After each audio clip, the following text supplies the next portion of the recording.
Welcome to the Infowars Nightly News. It's Tuesday, January 7th, 2014, and I'm LeeAnn McAdoo. Here's what's coming up tonight. Tonight, banksters are buying their way out of facing the very same legal system we are beholden to. Experts try to silence legitimate radiation concerns with conjecture. And LeeAnn sits down with a doctor who believes there are nefarious motives for silencing those concerns. All this and more on the Infowars Nightly News. Well, the deadline to sign up for Obamacare has passed, and it looks like I'm not the only one who has opted out. News hound Matt Drudge has said that he would rather pay the tax than get government-mandated health insurance. Now, the Drudge Report is the biggest news aggregator on the internet, and the creator of it shot out a tweet today declaring that he has opted out of Obamacare for life, saying it's monopoly money anyway. Now, his is an opinion that is shared by many Americans, like cancer survivor Bill Elliott. He appeared on national news to tell his story, and his was one where he is a cancer survivor, and he went on national news to say how he had lost his existing health insurance thanks to the Affordable Care Act, and then he was unable to afford the premiums under Obamacare. But rather than saddle his family with the debt of his new health insurance coverage, he decided to just let life take its course. And of course, that is a heart-wrenching story that he told, and he also criticized Obama on national television. And now we find that Mr. Elliott is being audited by the IRS all the way back to 2009, and even a health insurance broker who had offered to help Elliott keep his insurance is also being audited by the IRS all the way back to 2003. So even harsher punishments there for that health insurance broker who dare help a person who has lost their insurance that they faithfully paid while they're paying for their cancer treatments. It's sick. So is this what the rest of us can expect if we decide not to sign up for Obamacare, or if we fail to make our premiums payments because we're saddled with all this existing debt in our life? We're just going to be audited by the government goons who clearly are now being armed. They were shooting at targets that looked like pregnant women and children. So is this what we have to expect? The government goons are going to be knocking down our door to force us to pay for this Ponzi scheme, Obamacare. But you know what? Go ahead. The harder you push, I kind of foresee a tax revolution in our future. But that's just what this is. It's a Ponzi scheme. Obamacare is just one more puzzle piece in this giant global Ponzi scheme that the banksters are setting up. And the big banks own these D.C. politicians. They're not going to hold them accountable. It's an open door policy into our national treasury via the Federal Reserve. J.P. Morgan has just agreed to pay the government $2 billion to avoid investigation and prosecution for its involvement in the Madoff scheme. Now, the failure to go after these Wall Street executives for the criminal fraud, this is the core cause of our sick economy. These banksters launder money to terrorists and drug cartels. They manipulate the gold prices. They commit massive mortgage loan and foreclosure fraud and violently crack down on peaceful protesters. It just goes on and on. And like I said, these big banks, they own the D.C. politicians, so they're not going to change anything. They're not going to do anything to hold these banks accountable until the American people stand up and demand some change. But it's not just here in America. Big banks are manipulating every market to the tune of trillions of dollars. Now, the Royal Bank of Scotland Group was ordered to pay $600 million for manipulating interest rates. Now, they were one of 6 companies that were fined a record $2.3 billion by the European Union last month for rigging interest rates linked to LIBOR. Now, just to put it in perspective, LIBOR was the largest insider trading scandal ever and the largest financial scam in world history.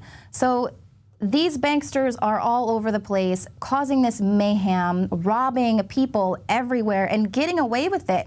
Because frankly, $600 million or $2 billion, which J.P. Morgan has offered to pay off our corrupt government officials in order to avoid investigation and prosecution, is just spare change to these banks. They make way more than that in profit daily, and we are the ones that are getting screwed because we're the ones that are left with a bill.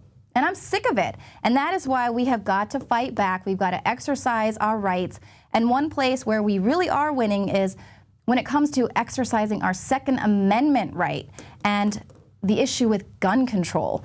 Now, this time last year, Obama promised radical gun change. He said radical gun control would be at the top of his agenda. But he wasn't successful in getting any gun bans passed or any government regulations passed on a federal level. But what he did succeed at is making the American people buy guns on an unprecedented scale. He convinced millions of Americans to buy guns, more firearms than any time in history, in fact. The FBI reported that it performed 21 million background checks for 2013, which is 8% higher than in 2012. And background checks in general have gone up 66% since Obama came to the White House. What's going on with Americans? What, do you not trust your government? What was it, the NDAA, or the 2 billion rounds of bullets being bought up by the Department of Homeland Security, or the fact that we were sending guns over the border fast and furious, or perhaps the armed government IRS agents who are going to be auditing you into compliance? I'm sure there's nothing to worry about. Just like the government says, there's nothing to worry about with all of this fallout from Fukushima. Just smile. Now, coming up, I am going to have an interview with a man that says, you know what, there's probably a little bit more going on with this government cover-up.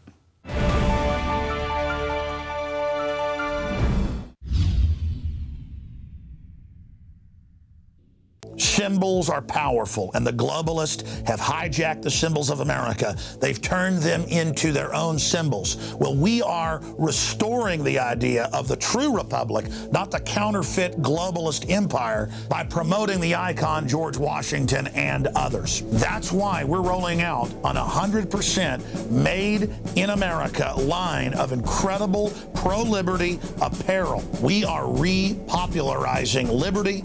We are helping fellow Americans rediscover what made this country great. We are the spirit of 1776. We are 1776 worldwide. We are all brothers and sisters in arms in the animating contest of liberty in the long march towards humanity's ultimate destiny of freedom.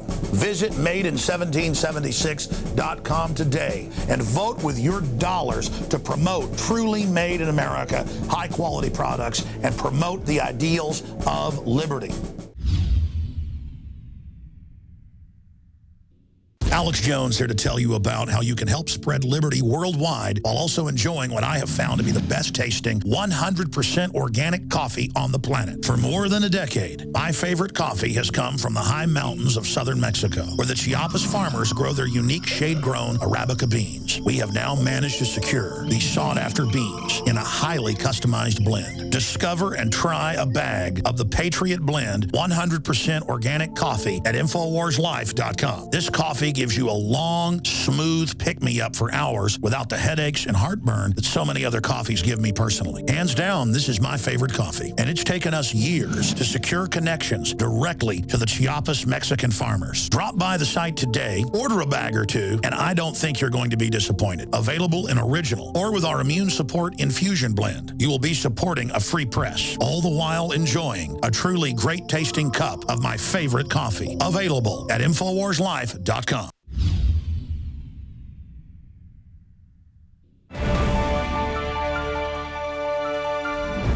Welcome back.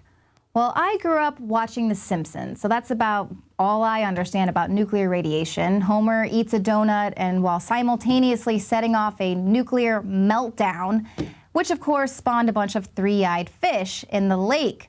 But what was once just science fiction is now science reality. Scientists have discovered what appears to be the first ever documented case of conjoined gray whale calves off the coast of northern Mexico on Sunday. Now, the calves, which didn't survive, they measured in at just under 7 feet long, which was much smaller than the average newborn length of 12 to 16 feet. And since they were shockingly underdeveloped, scientists believe that they were the result of a miscarriage and that perhaps their mother has also died from this birth. Now, while the verdict is still out on this once-in-a-lifetime whale discovery, it's only served to pique the public's interest over this ongoing Fukushima disaster. But while the government is telling you and I that there's nothing to be worried about, the Department of Health and Human Services has bought up 14 million doses of potassium iodide for themselves. And so why don't scientists just go out and take Geiger counter readings of their own? Why aren't the mainstream media doing this? Why aren't the government doing that? It's only concerned citizens who are going out and taking these readings. And rather than take readings of their own, scientists are just trying to debunk these videos that are being produced. A Berkeley nuclear engineering professor dismissed that viral video that we showed you yesterday, which appeared to show, unusually high radiation readings on a beach in San Francisco. He asserted that it has no link to the ongoing Fukushima crisis. But how would he know? Now, health officials investigated and even confirmed the spike, but said they were befuddled as to its cause, suggesting that red-painted disposable eating utensils may have been responsible. Now, how specific is that? The government is saying that it's these red utensils that you use at your child's birthday party that are causing these spikes in radiation. But rather than rip those from the shelves, they're just going to tell you, oh, don't throw them in the water because they're causing spikes in radiation. I mean, that is ridiculous. So why is the government going this far, this specific, to cover up the fact that we are seeing spikes in radiation and strange anomalies all along the western coast? What are they covering up? And the fact that they are going to such lengths to silence us and to stop us from asking any questions only causes me to fear that it's probably something a lot bigger than just a West Coast concern. Now, coming up, I'm going to interview Dr. Richard Davis, who shares my concerns, and he also has a little bit more speculation on this government cover-up surrounding Fukushima.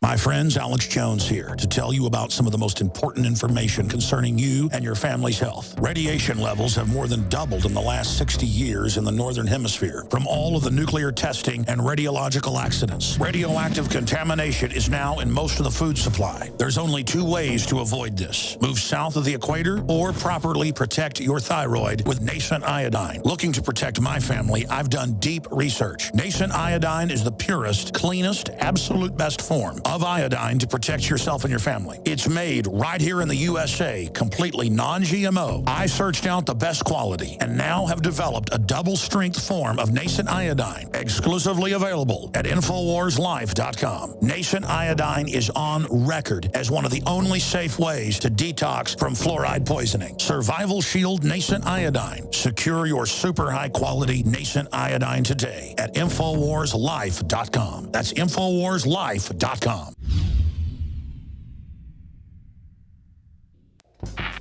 We're on the march. The empire's on the run.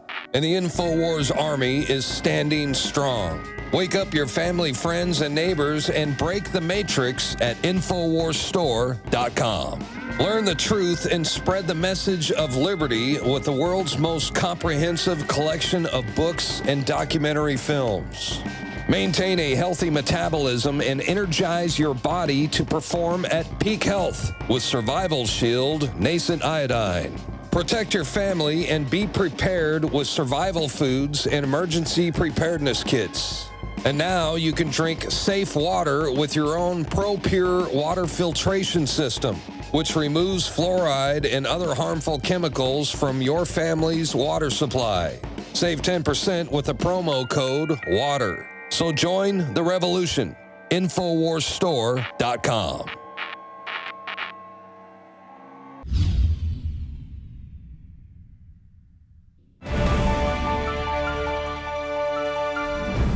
We've been seeing an unprecedented number of sea life die off, as well as strange anomalies in the Pacific Ocean. Citizen journalists have gone out on their own and recorded spikes in the radiation along the beaches on the West Coast. Yet scientists, the mainstream media, and government officials, they just push aside our questioning and they tell us to second guess our intuition when it comes to fears of this radiation that seems to have already hit the West Coast without ever offering us any evidence of their own. They haven't done anything. They haven't done any testing of the radiation on their own to back up these claims. My guest tonight, Dr. Richard Davis, seems to think that there could be something a little more sinister behind the push to silence all of our questioning. Well, thank you for joining us, Dr. Davis. Thank you for having me. So you've got quite an extensive background. It really allows you to think outside of the box when it comes to all of the issues surrounding what we're dealing with Fukushima. Can you kind of just give us a little rundown? Sure. I began my career in aerospace engineering, wanted to be an astronaut. And so that was my first foray and from an academic perspective. When they killed manned space, I switched my career plans to medicine, got a degree in synthetic bioorganic chemistry, graduated magna cum laude, and went on to medical school, where I graduated with honors, and then went into the Navy. My career in the Navy was interesting because I was both dual designated as a flight surgeon and a hyperbaric officer. I was actually the backup flight surgeon for the Blue Angels, as well as working with SEAL teams in Coronado and in Panama City and other places in some of the deep dive situations that they're involved in. So it gave me an interesting perspective. I ran level 1 trauma centers for about 10 years, but while in the Navy, I received special education and courses in nuclear, chemical, and biological warfare, because obviously I would be potentially sent to nuclear carriers, potentially submarines, in terms of what my potential role might be.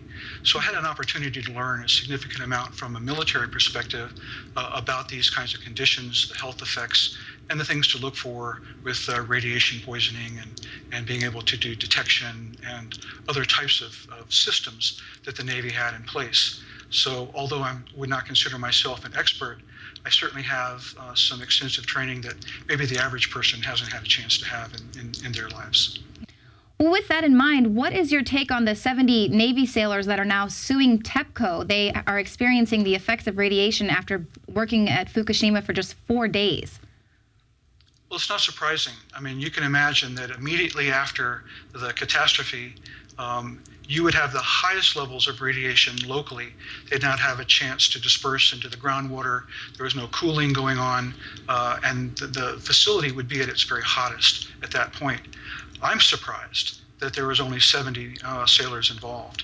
My guess is that many, many more of the people that were involved in the cleanup, the TEPCO people, as well as some of the other first responder personnel, have probably either died or started to having severe symptoms of radiation sickness, potentially cancer and other kinds of things. So again, it doesn't surprise me. It also doesn't surprise me anymore that the sailors were not notified of the danger and that this happened. Because when I was in the Navy, I don't think that something like this would have happened, but that was a while back. And I think that today's military is much more compartmentalized. They're dealing with situations that are new to a military environment from a political standpoint. And I think that all of us need to be thankful that we have brave men and women who are out there on the front lines, doing the things that they do. I think that it is our leadership that we really need to question in terms of sending these brave people, these heroes, into harm's way like this without a clear, definitive role, without clear purpose, and certainly without protection in this kind of a situation. And that would apply to depleted uranium on the battlefield and all other kinds of radioactive phenomena that are going on around the world where we potentially put ourselves in harm's way. Well, exactly. There's not a lot of accountability, and we have so many questions that we want answers to, and there is sort of a cover-up, including the massive die-offs that we're seeing in sea life. What's your take on that? Can you speculate, are those things that would be symptomatic of radiation? Well, certainly. Radiation can have many different kinds of effects in our biological systems. People tend to think of hair loss and certain kinds of bone cancers, but it affects every organ system of our body, particularly our germ systems, whether it's the ovaries or the sperm. These are very, very metabolically active organs in our body, and radiation can have pronounced effects there. So having birth defects and other kinds of issues, the inability to produce the opportunity for early death, all these things would be considerably, and I would consider them to be common events after a very high level radiation leak of this kind. And remember, there were multiple reactors that occurred that blew up at Fukushima. They all had different kinds of isotopes that were involved. The MOX-3, obviously with plutonium, which is a deadly material. So we have a mixture of toxins and poisons that are being emitted into the atmosphere, onto the ground, seeping into the groundwater, and now being flushed out into the Pacific Ocean with the cooling that's going on there in an unrestricted, unrestrained way. And it doesn't surprise me that you're seeing this plume now finally washing up on the shores of the western part of the United States, Canada, and eventually this will become a global phenomenon as these seawaters mix and cross the equator and move into the southern hemisphere, although that will take some time. But nonetheless, our planet is integrated, and these cycles and these circulations that occur with the various deep and surface water currents, they're confluent. We have what's called an escalator that goes around the planet, and eventually Fukushima will become a planetary problem, not just a Pacific problem. Wow. You think it's going to have that big of an effect, a global effect on the worldwide? Do you think that that's why there's basically this cover-up that from the government and the mainstream media? Do you think it's that they don't want to start a global panic, or something even more nefarious? I think that, again, if you look at the totality of the disaster at Fukushima, some evidence is beginning to emerge now, which is very frightening. And I haven't made a conclusion about it, but there is evidence to suspect that Fukushima may not have been an entirely natural phenomenon, that there may have been a man-made component, either with the tsunami creation, that fingerprint of the seismic activity appears to be suspicious, and people are looking at that now, of what actually occurred within the plants, that appears to be suspicious. So it would not be unreasonable if this were a 9/11 false flag type of event, that there would be a substantial cover-up that might occur after this. I'm not suggesting that that's what happened. I'm just saying that there are questions that are being raised today and no answers coming forth. Just like now, I mean, on Alex's show, he has talked about, why don't they simply go out and get a footprint and a fingerprint of this material, look at these isotopes, and determine whether this is just a spike in background radiation and there really isn't anything to be concerned about, or whether this is in fact a bioaccumulation event that is occurring directly from the leakage from Fukushima as this disaster continues to unfold, because it hasn't stopped. It's continued. I mean, these meltdowns that occurred are ongoing, and it is significantly bigger than Chernobyl. And I think that may be the reason for the lack of government response, for the lack of our questions being answered. It's certainly something that fits the facts. I don't want to be labeled a conspiracy theorist. I'm just looking at it from a scientific standpoint. I don't know why some very basic, simple, fundamental questions haven't been answered right now, or at least the government saying we're looking into it, as opposed to just either silence or blowing it off entirely. That really bothers me. Right, or the Japanese government telling their people to just smile and they'll be safe from radiation if they just put on a happy face. And what's your take on the fact that there's such an argument going on between the different measurements, and if the Geiger counter is reading this, but it's not being measured in that? Why do you think that they're trying to kind of throw off and say you can't base the level of radiation on the Geiger counter? Well, I think that to some degree that a single measurement is always dangerous. I think that what you want to have is the full spectrum analysis from a number of different very sensitive instruments. And these instruments are not complex, they're readily available. And the government recording stations, they have these available, they're in full operation, or they could be. And so, you can have a different way of measuring different radioactive isotopes using different kinds of equipment. So it's not a single measurement that's important. It's watching the change in the measured radiation that you see, whether it's measured in, becquerels or millicuries or rads or whatever the scalar determination is, what that scale is. It doesn't really matter. It's about looking at the various isotopes and seeing whether there is an increase in accumulation, what the trend is, and being able to begin to predict with some accuracy what kind of biological effects we might see, and whether there is in fact a reason for concern. And the fact that these measurements are not forthcoming, that they have not been made by the people who are responsible for making them, that's the thing that is most concerning. And that smells, it's not yet, I wouldn't say at this time because it's so early, but it smells of the beginning of a cover-up.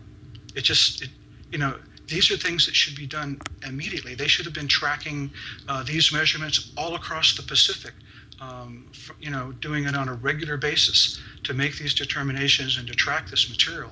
It's not hard. It's not that expensive. We have the capability. It's something that's done, in nuclear plants every day. Why don't we do that? That's my question to the government. Why aren't we doing that and that information being released to the public? Because we're the ones who are exposed. We're the ones in danger potentially. We're the ones who have the right to know. Not knowing will cause more of a panic than knowing. That's so well said. And absolutely, why aren't we being given these very simple answers? We've sent a crew out to the coast to take our own measurements, to document our own reading up the coastline so that we can at least have that documented. So coming from a biopharmaceutical background, is there anything that we can be doing, anything that we should be doing to take precautions for ourselves? Well, I think that you can take a number of precautions. Our daughter actually lives in Sacramento. I have been keeping her aware of this for some time now, and I've recommended that she consider moving. I've recommended to her that she do at least the basic things of staying away from the coast for any extended periods of time, not being caught in rain, because obviously the wind and rain picks up this material, especially the particulates, and makes it potentially more dangerous, to not eat Pacific fish, as well as to take iodine. And just a plug for your show, I take Alex's nascent iodine, our family does, and I've encouraged her, she's an adult, but I've encouraged her to do that as well. So all of these things are small things that people can do to minimize their potential risk of exposure. And I want to say this, I'm not being an alarmist. We don't know yet. And my question is, why don't we know yet? That just seems to be the most simple question to ask at this point. Absolutely. Well, Dr. Davis, what do you think, just in closing, what do you think that we should be paying attention to here at Infowars? What do you think that we need to stay on top of? Well, fortunately, there are a number of networks that have been set up by people who are concerned along the entire Pacific coast of Canada and the United States. And they are taking measurements and they're sharing that information with one another. And it might be that one of your reporters could centralize that information and just keep a track on it and plot the various readings that are done using whatever systems are being employed. It's important to make sure that the same type of sensor is being compared against itself. You don't want to compare one sensor to another. But if you had 3 or 4 different kinds of sensors located at different spots, and you took those measurements on a serial basis, contacted those people, made sure that they were doing it in a scientific sampling and so that you can develop some statistics. We don't need the government to do this for us. We have the ability with even simple equipment to determine trends. It may not be as accurate as the more sophisticated equipment, but if it's going up, which if it's from Fukushima, it will. This material doesn't degrade quickly. It's not like radon or other things with quick half-lives. These things have very long half-lives.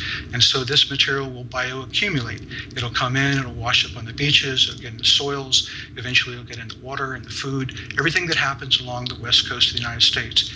If this is serious, if this is real. And my suggestion is if the government is not going to do it, then it's up to us, the people, to do it. And I think that that's probably the best way that we should approach this, is to find a few people that know how to gather samples. We'll do it on a regular basis, maybe weekly or whatever, and provide that information to you guys, and you can consolidate that. It's simple math, just plot it out and see what's happening. And it would at least give you some sense as to whether this is real or not.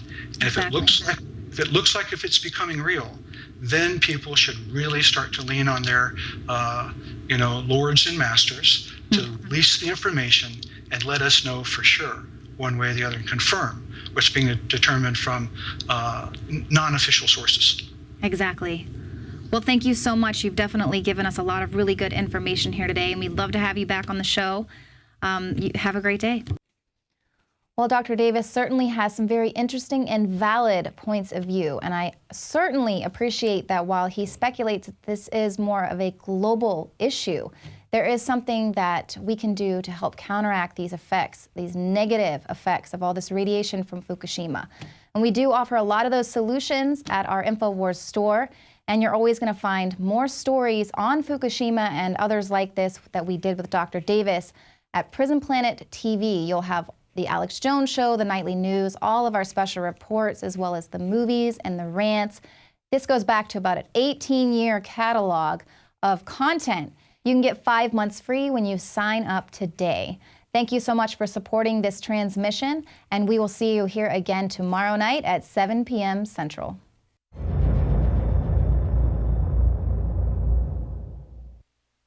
Now you can watch The Alex Jones Show live as it happens at Infowars.com/show.